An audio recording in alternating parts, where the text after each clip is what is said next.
Good morning student. आज हम लोग जो वीडियो देख रहे हैं, जब बनाए हैं हम आप लोगों के लिए, वो इसलिए बनाए हैं कि जो स्टूडेंट्स 90 प्लस हिंदी और अंग्रेजी में लाना चाहता है, यानी कि वो अपने आप से सोच लिया है कि हम इतना मेहनत कर रहे हैं, हमको इंग्लिश में 90 आ जाएगा प्लस और हिंदी में 90 प्लस आ जाएगा, तो उसको इस ट्रैक को तो समझना ही पड़ेगा। क्योंकि कितना भी लेबर करेगा 90 प्लस टच करने के लिए उसे हिंदी और इंग्लिश में बहुत मेहनत करना पड़ता है। और ये वीडियो उस व्यक्ति, उसी स्टूडेंट के लिए है जो इस सपना को लेकर के पढ़ रहा है। They have been studying for a long time for getting 90 plus Hindi and English, उसी के लिए स्पेशल वीडियो है। बाकी जो स्टूडेंट है वो स्टूडेंट के लिए ये जरूरत नहीं है, उसके लिए इस ट्रैक को समझना जरूरत नहीं है, क्योंकि उनको तो इंग्लिश और हिंदी में फेल होना ही नहीं है। 50-60 तो किसी को मिल जाता है, एवरेज स्टूडेंट को भी। जो थोड़ा सा भी मेहनत करता है, दे आर हैप्पी, वो खुश हो जाता है। 90 प्लस और ट्रैक को समझिए बहुत बढ़िया से। पहला जो स्टेप है, आप आराम से लिख लीजिए। 90 प्लस लाना है तो इस ट्रैक को समझना ही पड़ेगा। आप बहुत अच्छी तरह से समझो कि हिंदी और इंग्लिश, जैसे अंग्रेजी को ही ले ली, इंग्लिश को ही हम लेते हैं। इंग्लिश जो 50 नंबर का जो ऑब्जेक्टिव है, 50 नंबर का जो ऑब्जेक्टिव है, उसके लिए आप क्या कर रहे हो? अगर 50 में जिसका ऑब्जेक्टिव 50 नहीं सही होगा, वो चाहे सब्जेक्टिव में कितना भी अच्छा लिखता हो, उसको 90 प्लस मार्क्स नहीं आएगा, ये गारंटी है। और ये मैं इस तरह से नहीं कह रहा हूं। Actually, I have talked a number of the students. Those have got 90 plus marks in their exam. जो भी स्टूडेंट्स अपने एग्जाम में 90 प्लस मार्क्स लाए हैं हिंदी और इंग्लिश में, आई हैव टॉक्ड देम, मैं उन लोगों से बात किया है। और बात करने के बाद, और मैं अपना अनुभव भी बता रहा हूं कि जिसका 50 प्लस, अब ये बात आती है कि 50, तो ये कौन सी बात बता रहे हैं, तो ये कैसे आपका होगा इसको समझना पड़ेगा कि 50 में 50 क्वेश्चन कैसे आपका सही होगा, पहला बात। दूसरा बात कि जिस स्टूडेंट को ये अपने आप में प्राउड होगा, चाहे अपने मेहनत पे उसको थोड़ा सा विश्वास होगा कि नहीं हम सब्जेक्टिव लिखेंगे, तो पहले उस चीज को मैं बता दे रहा हूं कि आप सब्जेक्टिव कितना भी लिखेंगे तो this is not a mathematics and this is not a science. Mathematics में आपको 100 में 100 मार्क्स मिलता है। आपने कभी देखा है किसी भी टॉपर को भी इंग्लिश में 100 में 100 मार्क्स आता है? किसी टॉपर को देखें कि हिंदी में 100 में 100 मार्क्स आया है, स्पेशली इन बिहार बोर्ड? नहीं। इसका क्या कारण है? क्योंकि गवर्नमेंट जो है, बिहार सरकार, कोई मेजरमेंट ही नहीं बनाई है, कोई ऐसा मापदंड ही नहीं बनाया है आखिर सब्जेक्टिव में किसी स्टूडेंट को 100 कैसे देंगे। जैसे समझिए, पहले सब्जेक्टिव पे अगर आपको कॉन्फिडेंस होगा तब हम इसके बारे में बात की कि 50 ऑब्जेक्टिव कैसे सही होगा, क्योंकि आज पढ़ाना नहीं है, सिर्फ आपको टैग समझाना है।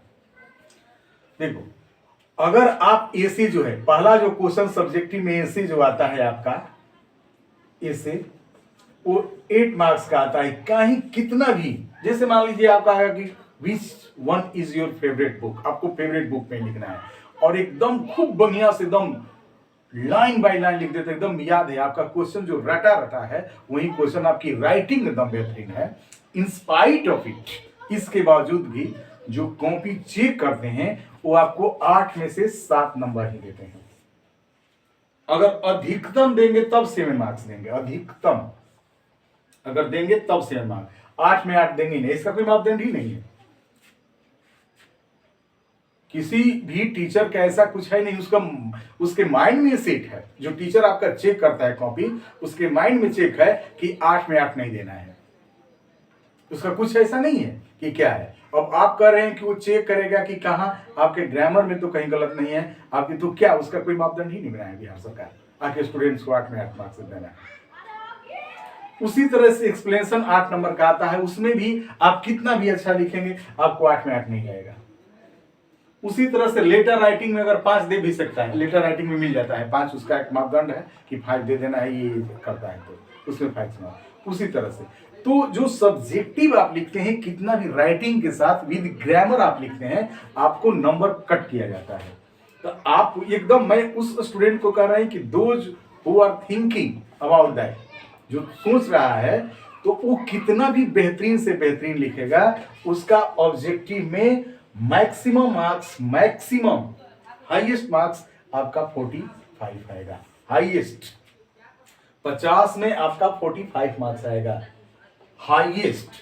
नहीं तो एवरेज जो 30 लड़के हैं उनको कॉपी चेक करने वाले 40, 41, 42, 40, 41 यही मार्क्स मिलता है आपको, 40 के आसपास रहता है। और जो एवरेज स्टूडेंट होते हैं उनको 30, 31, 32, 35 इस तरह से नंबर मिलता है। तो ये तो बात आप समझ ही लिए होंगे।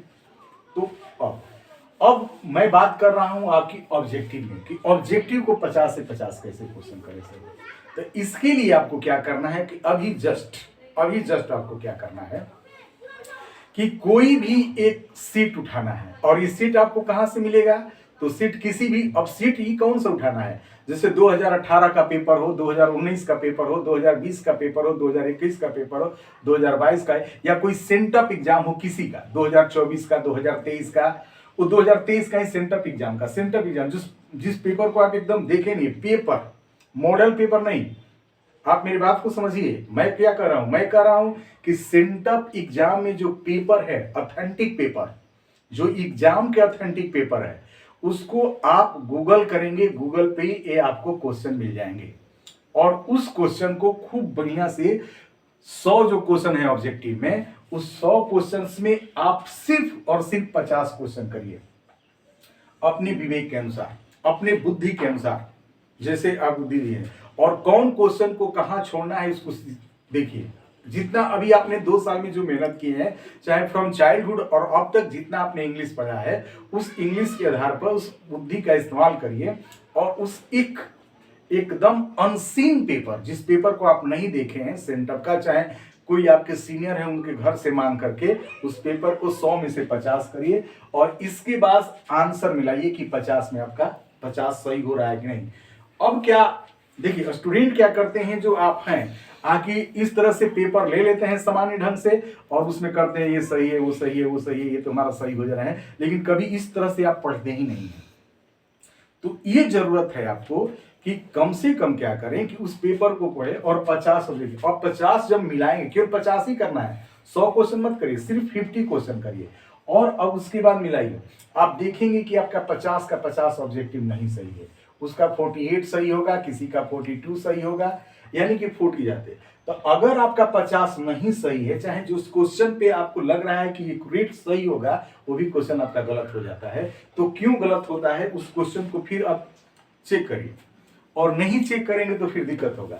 जैसे देखिए, ये क्वेश्चन हम बताकर दिखा रहे हैं कि आप क्या करेंगे। जैसे मान लीजिए कि अभी एक स्टूडेंट्स को हमने अभी बैठा करके उसमें पढ़ा रहा था और उस स्टूडेंट्स को मैंने क्वेश्चन दिया था, ठीक ना, कि सी स्टडीज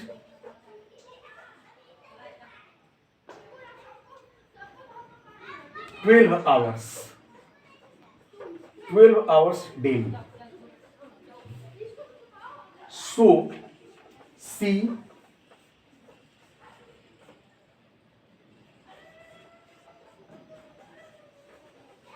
एक क्वेश्चन था, सो सी। अब यहां पे एक ऑप्शन भी दिया था मे और मस्ट, यही 2 वर्ड ऑप्शन दिया था।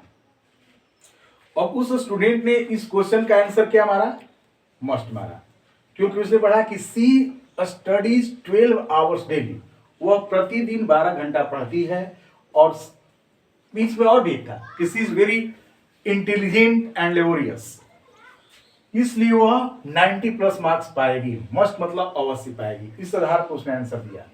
लेकिन इस क्वेश्चन का जो गूगल किया गया तो उसका आंसर मे दिया है। अब इसी तरह से अगर आप क्वेश्चन करते हैं तो मे क्यों दिया गया है, तो उसमें ये दिया गया है कि जब फ्यूचर की कोई संभावना है तो उसको आप मस्ट नहीं कर सकते हैं। अगर आप कितना भी पढ़ रहे हैं, बहुत इंटेलिजेंट है, तो अगर हम कहते हैं कि you must be an IAS अफसर, तो ऐसा कुछ हो ही नहीं सकता है। जो कि फ्यूचर की घटना है, उस फ्यूचर की घटना को हम संभावना व्यक्त करते हैं, तो उस आधार पर में होगा। तो इस तरह से अगर आप जो क्वेश्चन करेंगे, और क्वेश्चन जब करेंगे कि आपका गलत है, तो फिर गूगल करके या फिर टीचर से कंसल्ट करिए, जिस टीचर से आप पढ़ रहे हैं, चाहे आपका जो सीनियर्स है उससे कंसल्ट करिए कि इस क्वेश्चन का आंसर ये क्यों हुआ। इसको कहते हैं कंसेप्ट क्लियर करके और अपनी पकड़ को मजबूत करना।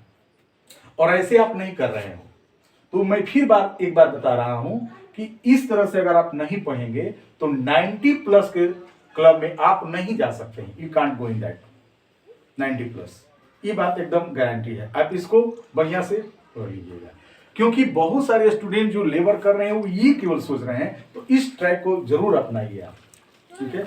और यही नहीं, आप एकदम माइंड में सेट कर लीजिए कि हमको ये क्वेश्चन कितना हम ऑब्जेक्टिव कर ले रहे हैं पोएट्री सेक्शन से, कितना ऑब्जेक्टिव क्वेश्चन हम कर रहे हैं स्टोरी ऑफ इंग्लिश से, कितना ऑब्जेक्टिव क्वेश्चन कर रहे हैं प्रोज सेक्टर से, और कितना हम ग्रामर में कौन सा सेक्टर पे हमारा एकदम गलत नहीं हो रहा है।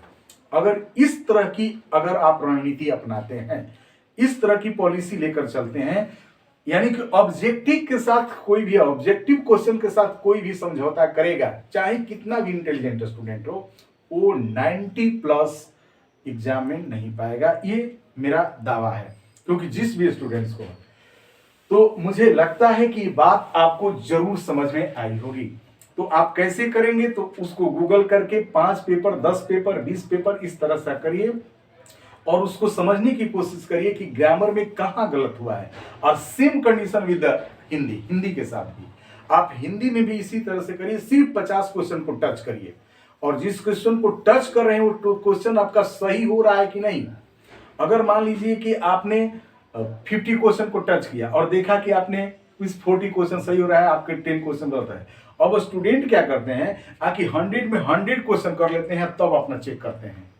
तो इस तरह से आप नहीं करेंगे, इस ट्रैक को अभी से शुरुआत कर दीजिए। और फिर एक दूसरी बात कर रहा हूं कि जो स्टूडेंट्स ऑब्जेक्टिव में 50 नंबर 50 का 50 रहेगा, और इसमें जो सबसे कमजोर स्टूडेंट होगा, जो सबसे कमजोर स्टूडेंट होगा, जिसको एकदम राइटिंग कुछ नहीं आती, नहीं भी लिख सकता है, अगर वो ऑब्जेक्टिव में अच्छा नंबर पा जाता है, 50 कर देता है, तो सब्जेक्टिव में कुछ भी लिखेगा उसको 80 प्लस मार्क्स आ जाएगा, 80 नंबर उसको आना ही आना है। क्योंकि एवरेज मार्किंग 30 मिल ही जाता है, 25 30 एकदम सामान्य से सामान्य स्टूडेंट को भी दे दिया जाता है। अगर लेटर लिख देता है, थोड़ा सा प्रेसिज राइटिंग यानी कि प्रेसिज कर देता है, बढ़िया से प्रेसी बढ़िया से कर देता है, चाहे जो 4 मार्क्स का क्वेश्चन आ जाते हैं, चाहे ऐसे में कुछ भी लिख देता है, अगर कुछ भी लिख देता है तो 2 मार्क्स मिल जाता है, एक्सप्लेनेशन में 2 मार्क्स मिल ही जाता है, 8 मार्क्स में 4 मार्क्स मिल ही जाता है, तो औसतन उसको 25 मार्क्स मिल ही जाता है। तो उसको 80 प्लस में आ यानी कि 80 नंबर। तो ऑब्जेक्टिव का इतना दम है इंग्लिश और हिंदी में। तो मैं आपसे बार बार कह रहा हूं कि आप इतना प्रैक्टिस करिए कि ऑब्जेक्टिव आप एकदम कंफर्म हो जाइए, कॉन्फिडेंस में हो जाइए। कोई भी पेपर मिल रहा है, और कोई भी पेपर नहीं, मॉडल पेपर पर उतना विश्वास नहीं, जो क्वेश्चन आते हैं 2018 में 2019 में 2020 में जो पेपर ऑथेंटिक पेपर जो एनुअल में, आप क्या करिए कि इंटर आर्ट्स का अलग से पेपर आता है, साइंस और कॉमर्स का अलग आता है, उस पेपर को भी हल करिए और उस पेपर को 10-15 सेट बना करके अपने आप को प्रिपेयर करिए। प्रिपेयर करने के बाद और तब और देखिए कि जो कंसेप्ट आपको समझ में नहीं आ रही, क्वेश्चन सही होना चाहिए क्यों गलत है, उस आधार पर आप अपने आप को मूल्यांकन करेंगे, इवेल्युएट करेंगे, तो आपका 90 प्लस बिल्कुल आएगा। अगर ये बात आपको मुझे पसंद आ रही हो तो इस अवश्य कोशिश करेंगे इसको अडॉप्ट करने के लिए, और एक्सेप्ट करिएगा और इसको करिए। Thank you. फिर हम इसी तरह के आपको सुझाव लेकर के अगले वीडियो में आएंगे, अन्यथा किसी ग्रामर का पोर्शन चाहे हिंदी हो इंग्लिश लेकर आएंगे। थैंक यू बेटा।